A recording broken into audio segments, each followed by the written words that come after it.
Fans of British rock group The Beatles are readying themselves for the music video release of the band's latest and final song, Now and Then.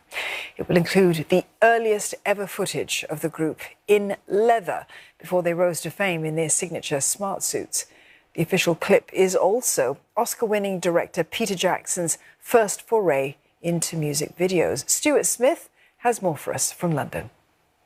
The story of this track goes back decades. It was 1978 that John Lennon first came up with the lyrics, and 1979 when he recorded his vocals onto a cassette tape at his home in New York City. And there the cassette stayed until Yoko Ono eventually gave it to Paul McCartney, one of the surviving members of the Beatles. They tried with George Harrison and Ringo Starr to make this come alive in 1995. There were a couple of other tracks on that tape too, and those did make it onto an album.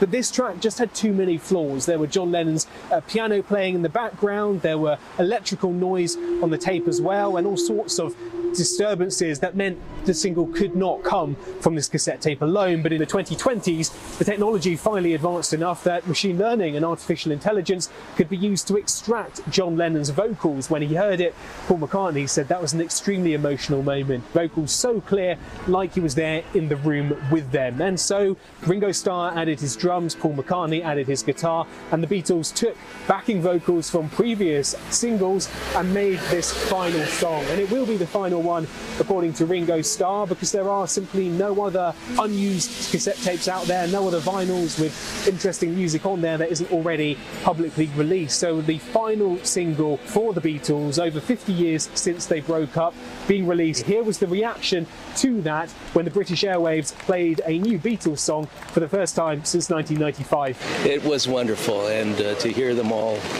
on that recording was just wonderful. It's just great. The clarity of it from what they had to work with originally was fantastic. Yeah, a real treat for Beatles fans. But it's been too long for a new Beatles song. We waited long enough. Here it is. Here it is. This is great. The Beatles' official YouTube channel will release a music video to go along with this new single, which will show unaired recordings of the Beatles together that haven't been shown in public before. Stuart Smith, CNA, London.